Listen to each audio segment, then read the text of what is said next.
Entendeu? Boa noite pessoal. Hoje nós estamos aqui com o Dr. Cláudio Neri, que é professor, mestre na área de dor orofacial. Então ele é uma referência aqui no estado nesse assunto que eu acho que é um tema que as pessoas têm muitas dúvidas. Hoje também iria estar com a gente o professor Dr. Satir Watanabe, só que surgiu, vamos dizer, um contratempo e logo a gente vai fazer uma outra live até sobre interação medicamentosa e ele vai estar aqui com a gente. No nosso tema de dor orofacial, eu vejo que as pessoas têm muita dúvida, e esse é um dos motivos que o Dr. Cláudio está aqui, sobre dores de cabeça, sobre dores na articulação, né, na região de ATM, que é a famosa DTM. Então o Dr. Cláudio hoje vai estar tirando essas dúvidas, né, da população, vai explicar um pouco sobre o assunto. Eu queria que vocês participassem, perguntassem, que o intuito nosso é estritamente informar. Boa noite, né? Boa noite. Hoje o Dr. Cláudio vai falar. Dr. Cláudio, o que o senhor pode falar aqui sobre qual que é a principal diferença sobre dor orofacial? E o que é dor orofacial e o que é DTM? Que as pessoas muitas vezes elas misturam tudo, né? E o que é ATM, né? Que as pessoas também misturam. Sem dúvida. Bom, em primeiro lugar, boa noite a todos, tá? Muito obrigado, Henrique, pela oportunidade de poder estar aqui compartilhando com você, né? E dando a oportunidade à população em geral para poder tentar ajudar na explicação de alguns problemas. Tá? Então, em relação à pergunta que você formulou, que é diferença, o que é dor orofacial e disfunção temporomandibular. Na realidade, a dor orofacial são as dores que acometem toda a região da face, cabeça e pescoço. Tá? Então, quando eu falo dor orofacial, eu não tenho uma distinção específica da localização ou da região que eu vou trabalhar. É um amplo leque de problemas. Quando eu digo que eu tenho uma disfunção temporomandibular, aí eu já começo a funilar mais o meu espectro de avaliação e já começo então a olhar mais para a articulação temporomandibular, né, igual você perguntou, a diferença de articulação temporomandibular, de ATM e DTM. A ATM são as articulações temporomandibulares, são duas articulações temporomandibulares. E a DTM são as disfunções das articulações temporomandibulares. Tá? É um dado importante que a gente estava até conversando antes de começar a live. As pessoas chegam muitas vezes no consultório da gente e falam assim: doutor, eu tô com dor, eu tô com ATM. Ele não fala nem dor, eu falo assim, eu estou com ATM, né? E até o Dr. Cláudio brincou, falou assim, ainda bem que você tem ATM, né? Que ATM nada mais é do que articulação temporomandibular. Então, ATM todo mundo tem, né? Sem dúvida. A DTM é que a gente espera que ninguém venha a ter, porque realmente é um desconforto, né? Que, na verdade, é a disfunção na região de ATM, né? Na realidade, não é que todo mundo não tenha. Tem que ter, porque senão não estaria aqui. Né? Ainda bem que tem, senão não teria essa área para a gente estar atendendo, né? Tem uma pergunta aí que já fez aí no Face. A disfunção da ATM pode gerar problemas no nervo trigêmeo? Olha, na realidade não. A pergunta é se a disfunção temporomandibular pode gerar problemas no nervo. No trigêmeo, não. Na realidade, a dor na articulação temporomandibular, ela fica muito mais localizada, dirigida na região das articulações, tá? E na região de face, às vezes de cabeça, região temporal, mas não afetando diretamente o nervo trigêmeo, tá? O nervo trigêmeo, na realidade, é parte da dor orofacial. Quando a gente fala DTM, ou disfunção temporomandibular, já é caracterizando mais problemas envolvendo a articulação temporomandibular, os músculos da mastigação e estruturas adjacentes, região de cabeça e pescoço, tá? Então, quando fala assim em ATM, é diferente da neuralgia do trigêmeo, tá? Que é uma dor do tipo neuropática, né? Que muitas vezes até é um trabalho nevralgias do trigêmeo, é mais vamos dizer, um neurologista E a parte de bucomaxilo, muitas vezes, que acaba atuando, né, diretamente Exato. nessa área, né? Em alguns casos, até no caso da cirurgia bucomaxilofacial, intervindo até cirurgicamente em alguns casos. Exato.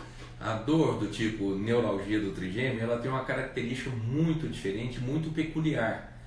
Ela é chamada de dor tipo paroxística, ou seja, são dores que vêm abruptamente, subitamente e com uma intensidade muito forte, né? Às vezes ela é debilitante para o paciente.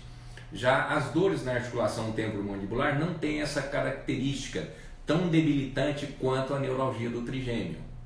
A neuralgia do trigêmeo, a pessoa tem, ela, na verdade, ela fica até meio que, no momento que ela ataca, né, ela fica incapacitada, ela fica paralisada muitas vezes a pessoa, né. E as características clínicas são diferentes. Por exemplo, a neuralgia do trigêmeo são dores intensas por curto intervalo, por pequenos intervalos de tempo, segundos. Tá? Já as dores na articulação temporomandibulares, elas podem ser episódicas, mas a intensidade moderada, tá? Então ela é mais tolerável do que a neuralgia do trigêmeo. Uma dúvida que eu vejo que as pessoas têm rotineiramente no consultório é essa associação do problema de DTM com as dores de cabeça. Dr. Cláudio, o que você pode passar para a população dessa... Por que a pessoa às vezes tem DTM, né, gera alguma dor de cabeça? Qual é a associação que as pessoas podem entender melhor? Bom, frequentemente a gente recebe pacientes de neurologistas, a gente tem uma boa comunicação com os neurologistas com o objetivo de melhor tratar o paciente. Então, dentro deste contexto, né, a gente trata a dor orofacial ou disfunção temporomandibular multidisciplinarmente, ou seja, não é um profissional só, né, que é capaz de ajudar a solucionar o problema do paciente. Muitas vezes esse tipo de problema ele exige uma interação, né, de outros profissionais. Por exemplo, na pergunta que você fez em relação às dores de cabeça, qual a relação das dores de cabeça com as disfunções temporomandibulares? Uma das coisas que eu costumo dizer para o paciente é para ele ficar atento no momento, com que frequência que ele tem aquela dor de cabeça e com que tipo de atividade que desencadeia ou piora a dor de cabeça do paciente. Por exemplo, se o paciente tem uma dor de cabeça que pode ter alguma associação com a disfunção temporomandibular, ele vai observar um agravamento na dor de cabeça quando ele for fazer alguma função mandibular. Por exemplo, quando ele vai comer, quando ele vai mastigar por um período mais prolongado, ou mascar um chiclete, uma carne assada um pouco mais consistente. Isso pode levar, se os músculos da mastigação, masséteres e temporais do pterigóide medial tiverem comprometido, ou mesmo a articulação temporomandibular, pode desenvolver dor de cabeça. Então, a dor de cabeça do paciente vai estar associada à função da mandíbula. Se mastigar muito, dói mais. Mastigar menos, dói menos, tá? Isso de regra geral, de maneira geral, tá? Então, por exemplo, se o paciente não tem dor de cabeça nenhuma, aí acabou de mascar um chiclete, ou acabou de comer um churrasco, ou acabou de comer uma barrinha de cereal mais consistente, começa a desenvolver a dor de cabeça. Pode estar associado com os músculos da mastigação. Tá. Ligado a isso, né, essa associação, tem pessoas que têm uma dúvida sobre bruxismo, né, que é o famoso apertamento dos dentes, esse apertamento muitas vezes noturno, né, e que associação a esse bruxismo está ligado, que essa pessoa tem bruxismo normal, em alguns casos elas relatam que já tem, vamos dizer, dores nessa região da ATM, e aí às vezes elas acabam associando que acordam cansadas e acordam até com a cabeça, alguns relatam dor de cabeça. O que o bruxismo teria de associação a DTM? Olha, a gente tem muitos pacientes, né, na população. Por exemplo, nós fizemos um estudo na Universidade do Kentucky, onde nós observamos que 80% da população estudada fazia o bruxismo, uns mais, outros menos. E está provado cientificamente que sobre situação de estresse faz-se mais bruxismo. E nessa rotina nossa louca do dia a dia, né? É inevitável, né? Então, alguns pacientes desenvolvem DTM em função do bruxismo, outros não, outros conseguem assimilar muito bem o quadro do bruxismo e não desenvolvem a DTM. Então, uma das características que o paciente pode observar que tem bruxismo e que esse bruxismo está às vezes desenvolvendo algum problema nele, é se ele acorda de manhã com dores na região de face, região de cabeça, região da articulação temporomandibular. Isso dependendo do grau de bruxismo dele noturno. No entanto, alguns pacientes relatam mais dor quando acordam de manhã, outros relatam no meio do dia e outros relatam no final da tarde. Então, tem que se olhar também se o paciente não está tendo atividade de bruxismo durante o dia. Porque o bruxismo ele pode ser de duas maneiras. Ele pode ser o de ranger os dentes, né, que é aquele que faz barulho, que geralmente as mães notam muito em crianças, e pode ser o bruxismo de apertamento dentário. Tá? Quando o paciente, por exemplo, faz o apertamento e observa um aumento de volume no músculo. Por exemplo, olha. Tá? Ou seja, esse aumento de volume, inconscientemente as pessoas o fazem sem perceber. E é importante assim, no caso das pessoas que fazem isso à noite e estão acordando muitas vezes cansada, com a região tensa, às vezes alguém na casa ou companheiro é a pessoa que muitas vezes está mais apropriada para até informar se essa pessoa estava apertando o dente à noite, se estava rangendo o dente durante a noite. Porque muitas vezes a pessoa assim, ela acredita que ela não sofre desse problema, né? Então é muito importante também o papel dos familiares, né, do marido, da esposa, em informar isso. Na realidade, esse diagnóstico do bruxismo ainda é muito duvidoso, né? Porque o relato é o que mais acontece. Hoje em dia, um mecanismo mais apropriado para se fazer o diagnóstico de bruxismo, para ver se realmente o paciente tem bruxismo ou não, é ele fazer o estudo do sono.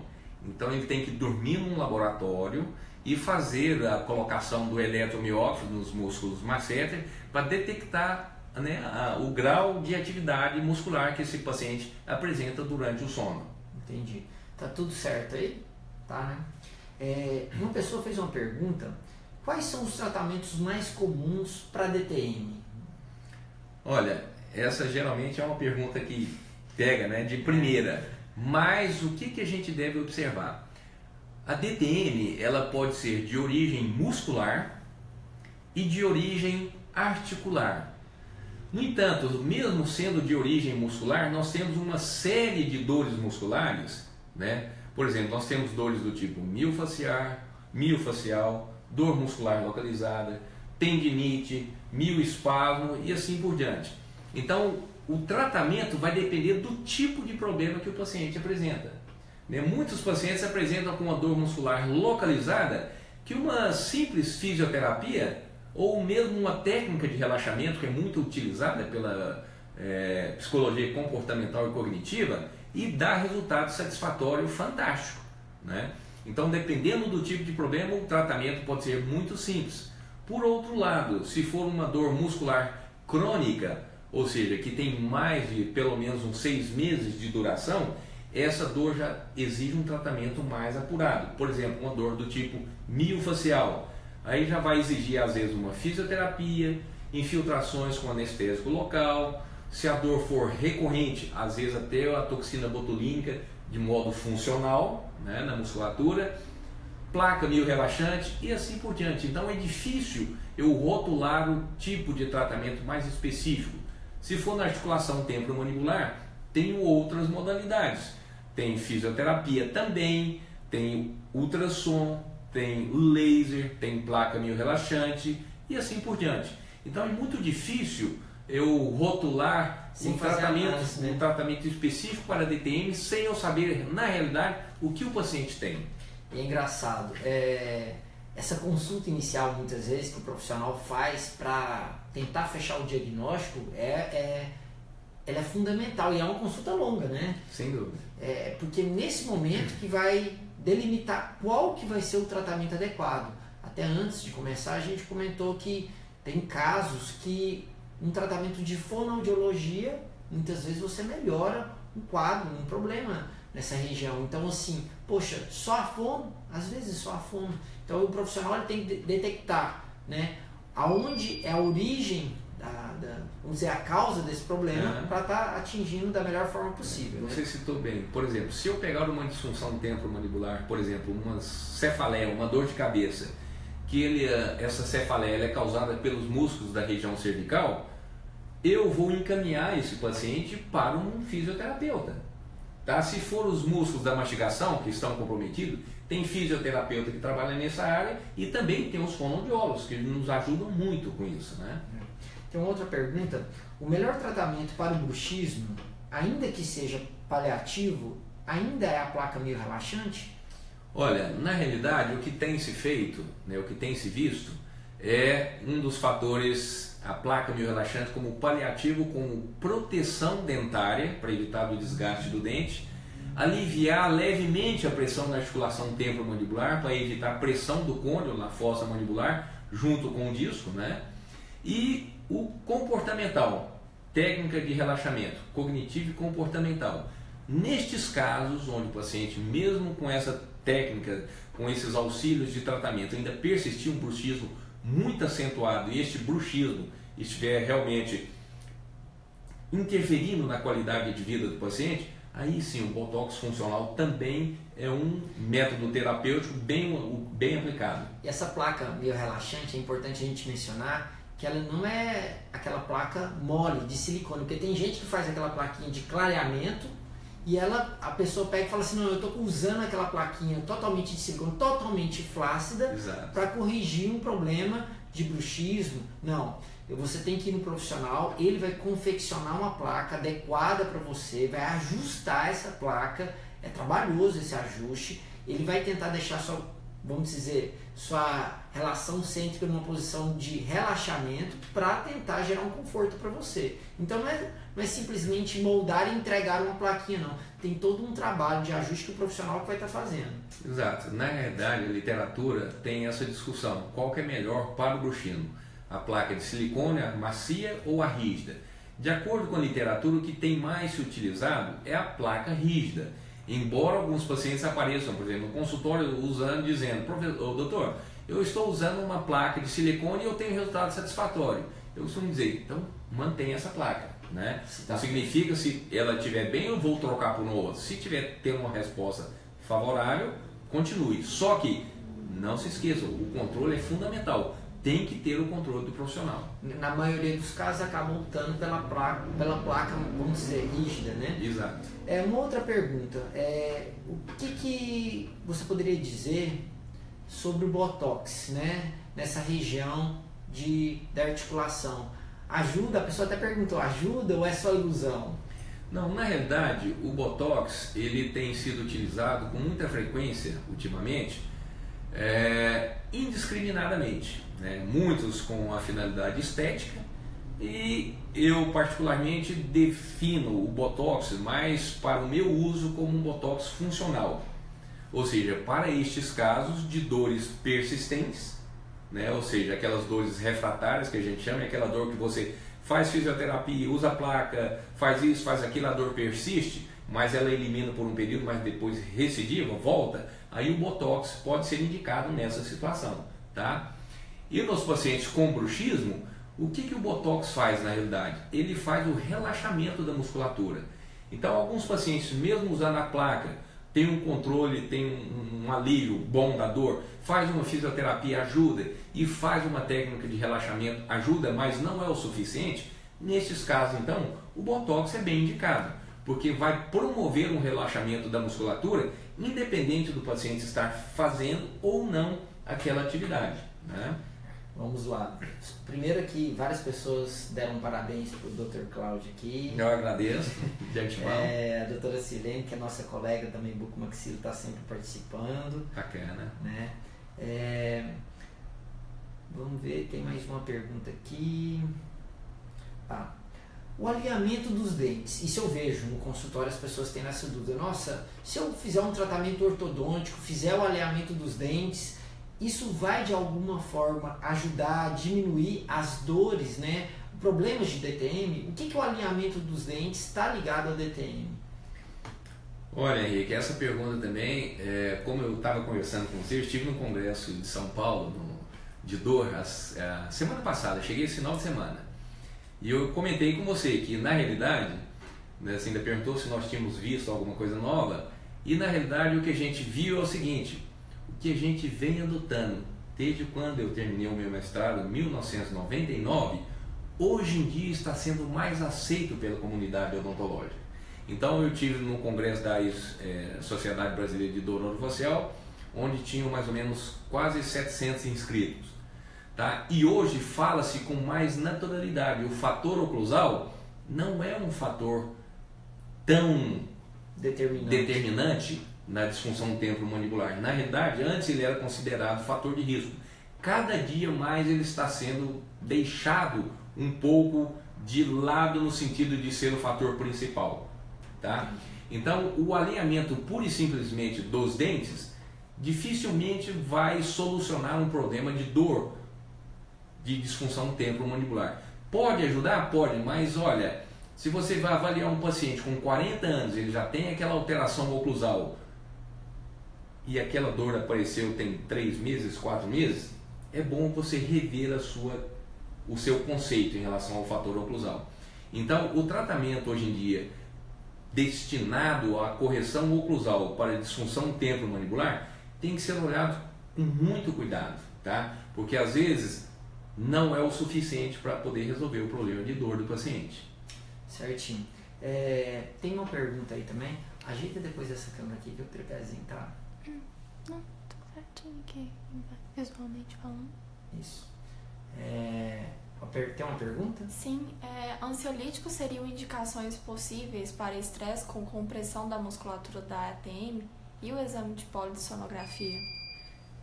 Repete a pergunta. Na realidade, os ansiolíticos, eles podem ser indicados, mas desde que seja com acompanhamento. Se você for olhar na literatura a indicação de ansiolítico para reduzir o bruxismo, não é tão efetivo, tá? Porque se fosse assim, então a gente prescrevia o antidepressivo, o ansiolítico para todos os pacientes. E resolvia para todo mundo, né? E resolveria o problema de todo mundo. Então não é tão simples assim.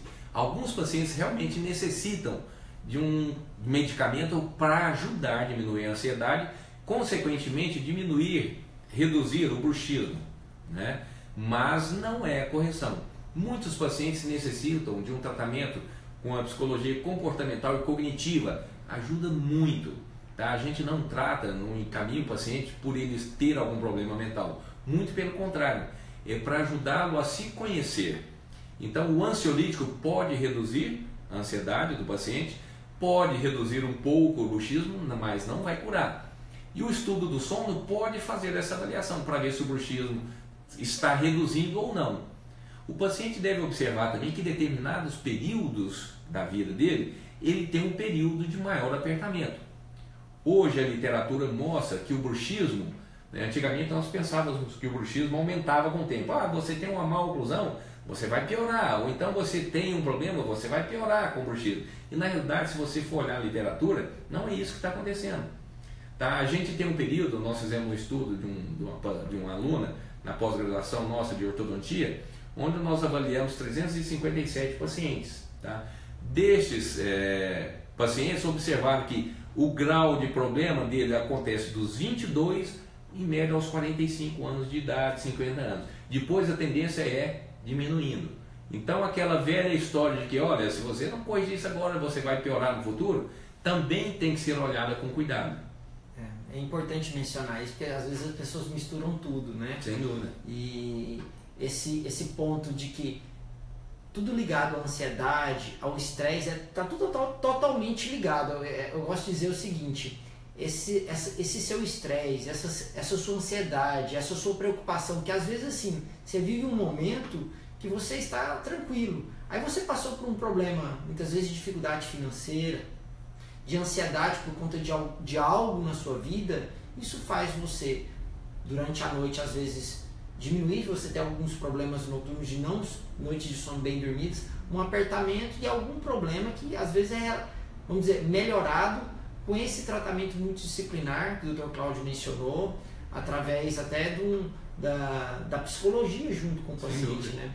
Eu costumo brincar com o paciente o seguinte: tem o estresse bom e tem o estresse ruim. O estresse bom é quando você está esperando um filho, você está esperando um emprego novo, né? Você está esperando o seu namorado chegar, ou sua namorada, você está esperando a sogra chegar, né? E tem um estresse ruim, que é aquele que você chega todo dia no trabalho e tem que ver o seu chefe pegando no seu pé o dia inteiro.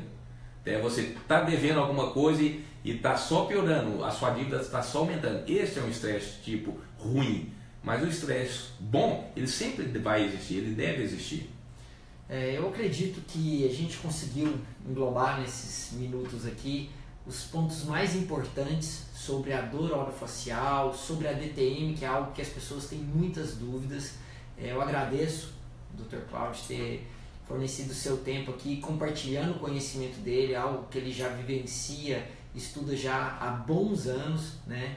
Eu acredito que se vocês tiverem perguntas, depois vocês mandem. Aquelas que eu não consegui responder, eu peço uma ajuda para o Dr. Cláudio, que o intuito nosso é informar, com que as pessoas possam entender sobre o assunto e buscar cuidar, que tudo cuidado, vamos dizer, preventivamente, é bem melhor, né? Sem dúvida. E as perguntas que vocês fizerem, se a gente não souber, a gente pede ajuda aos universitários.